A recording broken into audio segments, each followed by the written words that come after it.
This is probably the hardest track to master in the F1 games, and today, I'm going to master it. I have a race coming up next week around here in PSGL, and I really want to find 210s on this track. My personal best currently is a 25.8, which is quite decent, but there's a lot of room for improvement. My goal today will be to bring that time down by at least 1 or 2 tenths. Will I be able to? To maximize my chances, I brought out the big guns.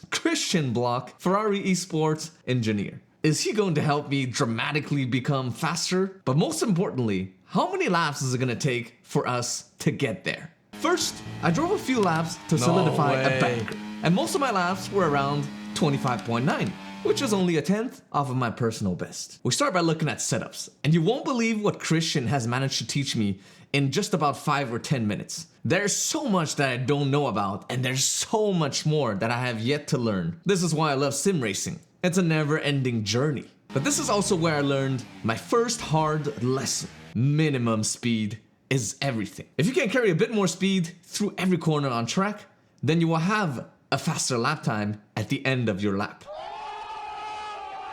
No, but seriously, listen to what Ferrari Esports Engineer Blok had to say about this. Yeah, minimum speed is basically all. If you compare yourself to like esport drivers, you think, oh, I have the same lines as them, why am I not as fast? It's just all about how much speed they carry. The difference between a good and a great driver is the amount of minimum speed they can carry through a corner. Let's take Sector 1 for example. I must have done this in practice over and over so many times, and I just simply couldn't understand, why can I not go faster? Why can't I find time? Turns out, in my quest to become faster, I was trying to brake too late and bring too much speed into the corner. This means I either have to overslow on the apex, wait for the car to stop before I can set up the next few corners, the double left that leads onto the long straight. Or I overshoot the corner, go wide, and then I have to crank the wheel all the way to the right, and this will cause you to lose time. Remember the word of the day, kids.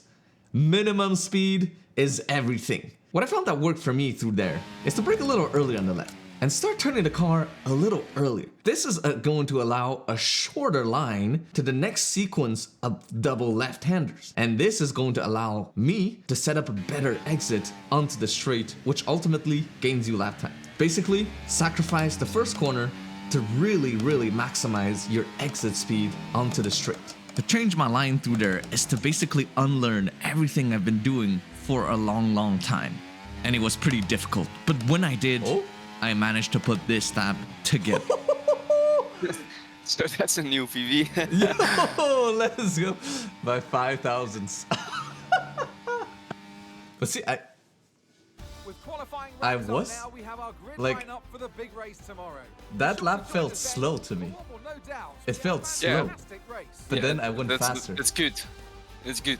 Up next, I had a few other mistakes that I like to correct in this lap. Into left field, I was carrying a little too much speed still. Again, because of my quest of finding the perfect lap, I always try to brake later, carry a little too much speed into the corner. But I'm gonna tell you something that's going to blow your mind. In racing, there's always, pretty much always, a sacred rule. Slow in, fast out. This is the same advice that Christian gave me. I think you need to brake earlier for that corner, or a bit less hard. I started braking a little earlier to really make sure I can get a good line into the second portion of the fast chicane, and this is going to allow me to set up the exit and really focus on getting the power down and carry as much speed as possible down to cops. And it is much easier said than done. It's such a hard part of the track. There were many laps where I struggled with it hard, but yet I pushed on. Oh no. It took many tries, and it was getting a lot better. Oh, that felt decent. Lastly, there's another corner that I'd really like to fix, and it's Maggots and Beckett's. Well, those are two corners, but you get the point. Yeah, this looks better.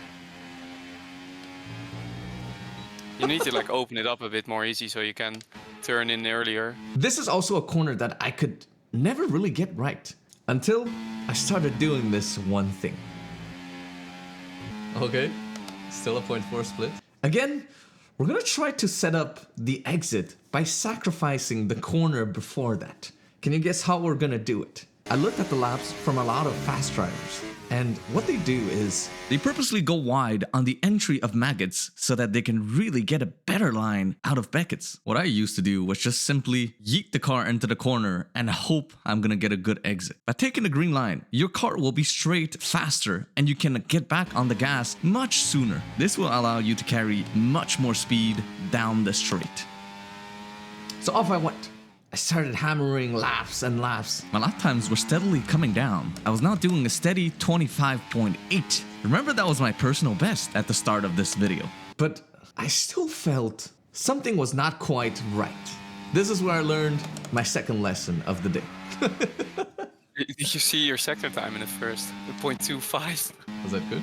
Like nearly 1.5 tenths faster than you did. Look at your sector times. When you practice, if you just drive laps after laps without analyzing, you cannot measure how much you're actually improving by. My current personal best for all three sectors are 0.2 for the first, 0.1 for the second, and 0.2 for the third and last sector. Now, if we add all of these sector times together, that is going to give us a theoretical 1 minute 25.5. And that, my friends, is going to be my goal for the rest of this video. And then I did more laps. This is where my stubbornness really comes into play. I was doing steadily 25.8 now. Really I know the lap time is there, but putting it all together is more difficult than I thought. But I was determined. The next thing you know, I managed to break into the 0.7s. The lap times were rapidly dropping. And before long, this happened.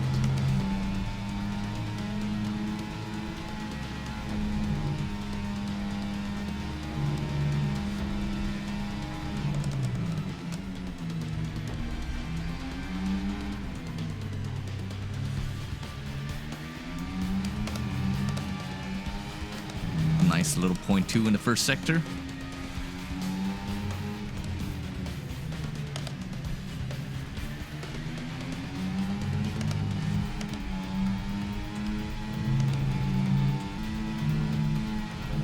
Compromise the left so that we can really open up the right.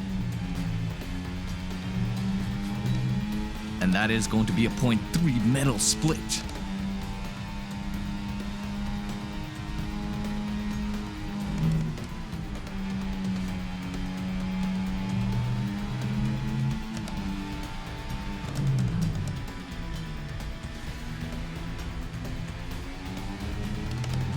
And up to the line, it is going to be 1 minute 25.6. Yo! Oh, let's go. Yeah, baby. And now for the real challenge. Will I be able to do the same lap time when race day comes in PSGL? Let's find out. Oh. And it's wet. Oh shit, it's actually raining. What track should I do next? Let me know in the comments below. If you liked the video, make sure to sub to let me know. And this is Formula Kai signing off, and I'll see you very soon. Bye-bye.